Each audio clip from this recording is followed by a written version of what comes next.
शिक्षा क्षेत्र में समानता प्रति आम दृढ़ प्रतिबद्धता को दोहराई मु 2026-27 बजेट रे 22 लाख अनुसूचित जनजाति अनुसूचित जाति ओबीसी और ईसीबी छात्र छात्री को छात्रवृत्ति प्रदान पर 2095 कोटी टंकार व्यय बराद प्रस्ताव रखी।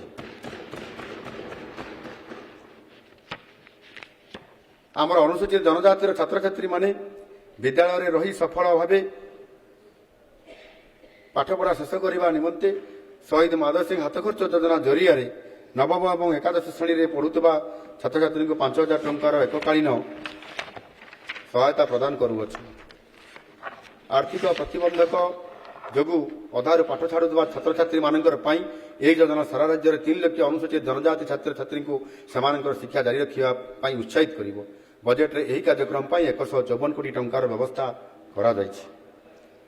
पर्यायक्रमे अनुसूचित जनजाति और अनुसूचित जाति छात्र छात्री आवासिक विद्यालय भित्तिभूमि को सुदृढ़ करने 2026-27 आर्थिक वर्ष में अति कम 100टी आवासिक विद्यालय को सामिल कर लक्ष्य रखा एथिपाई आवश्यक खर्च कोठाबाड़ी निर्माण बाबद को आवंटन करा 1,070 कोटी टंकार अर्थर भरणा करा जिवो। आम सरकार उच्चशिक्षा भित्तिभूमि एवं गुणवत्ता को सुदृढ़ करने लगी ध्यानकेन्द्रिक निवेश जरिया कार्य करुछंती। मु राज्य विश्वविद्यालय सरकारी कॉलेज एवं बेसरकारी अनुदान प्राप्त कॉलेज गुड़िकर भित्तिभूमि विकास 470 कोटी टंकार प्रस्ताव देउछि। यह व्यतीत गुणात्मक शिक्षार आधुनिक 50 कोटी टंका एवं सरकारी एवं अनुदान प्राप्त कॉलेज गुड़िकर परीक्षा 25 कोटी टंकार प्रस्ताव देउछि।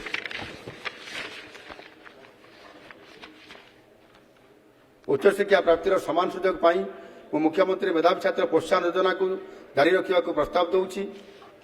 ई मेधावृत्ति जरिया स्नातकोत्तर छात्र छात्री वार्षिक 10,000 टंका और स्नातकोत्तर छात्र छात्री 15,000 टंका वृत्तिर व्यवस्था रही।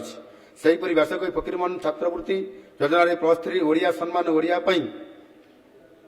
ओडिया छात्र पिछा 20,000 टंका वृत्ति और स्नातकोत्तर स्तर 30,000 टंका वृत्तिर व्यवस्था रही।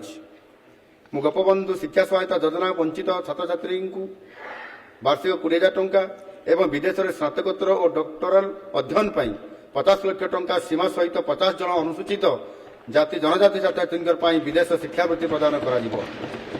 यह व्यतीत गोदावरीश्वर विद्यार्थी प्रोत्साहन योजना अधीन +2 पास करितुवा 15,000 मेधावी छात्र छात्री को लैपटॉप किणवा वार्षिक 30,000 टंका लेखाएं प्रोत्साहन राशि प्रदान करा जिवो। शिक्षार प्रवेश में उन्नति आने विशेषकर ग्रामांचल एवं सहरांचल में अधिक महिला नामलेखा एवं शिक्षा बजाय रखा लक्ष्य आवास और निरापत्ता को सुनिश्चित करने 2026-27 केन्द्र बजेट भारत प्रत्येक जिले में गोटे बालिका महिला हॉस्टेल घोषणा करा एक प्रशंसनीय पदक्षेप। यही पदक्षेप परिपूरक भाव उच्च शिक्षा संस्थान गुड़िकर छात्री मान हॉस्टेल निर्माण एक नूतन योजनार प्रस्ताव रखुच्छी।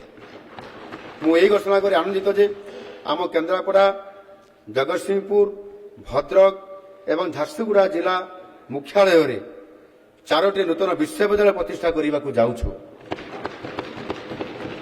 यही नूतन अनुष्ठान गुड़िक एनईपी 2020 अनुजाई प्रथम दिन स्नातकोत्तर पाठ्यक्रम में मौलिक भाव में अभिनव शिक्षादान कार्यकारी कर अन्य सुविधा पाइपर।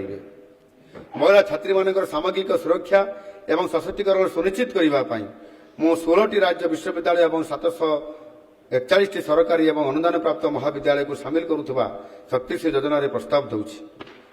यही योजनार समस्त उच्च शिक्षा अनुष्ठान शक्तिश्री सशक्तिकरण सेल प्रतिष्ठा साथी संयोजिका एवं महिला श्रेणी प्रतिनिधि FCR नियोजन आत्मरक्षा प्रशिक्षण सेप अभियान शक्ति अपांक सह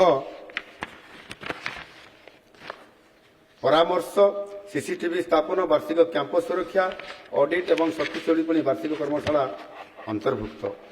2027 सुधा राज्य विश्व दक्षता केन्द्र 7टी कैंपस प्रतिष्ठा करने को लक्ष्य रखी। से 2036 मसीहा पूर्व अति कम 5टी कैंपस प्रतिष्ठा करा जिवो। संबलपुर और ब्रह्मपुर में मोट 278 कोटी टंका विनियोग विश्व दक्षता केन्द्र 2टी नूतन कैंपस प्रतिष्ठा प्रस्ताव दूची। ଏହି କ୍ୟାମ୍ପସଗୁଡ଼ିକ ଉଦୀୟମାନ ଯୁବକମାନଙ୍କୁ ବିଶ୍ୱସ୍ତରୀୟ ପ୍ରତିଯୋଗିତାମୂଳକ ଦକ୍ଷତା ସମ୍ପନ୍ନ କରିବା ପାଇଁ ଉନ୍ନତ ଶିଳ୍ପଭିତ୍ତିକ ତାଲିମ ପ୍ରଦାନ କରିବ। ପ୍ରତ୍ୟେକ କ୍ୟାମ୍ପସରେ ଆଇଟିଆଇ, ପଲିଟେକ୍ନିକ୍ ଏବଂ ଅନ୍ୟାନ୍ୟ ଆଗ୍ରହୀ ଯୁବକମାନଙ୍କର ପାଇଁ ବାର୍ଷିକ ପ୍ରାୟ 2000 ଛାତ୍ରଛାତ୍ରୀ ନାମ ଲେଖା ପାଇଁ କ୍ଷମତା ରହିବ। ଏହି କାର୍ଯ୍ୟକ୍ରମ ଆରମ୍ଭ କରିବା ପାଇଁ ଓଡ଼ିଶା ଦକ୍ଷତା ବିକାଶ ପ୍ରକଳ୍ପ ଦ୍ୱିତୀୟ ପର୍ଯ୍ୟାୟରେ 10 କୋଟି ଟଙ୍କାର ଆବଣ୍ଟନ କରାଯାଇଛି।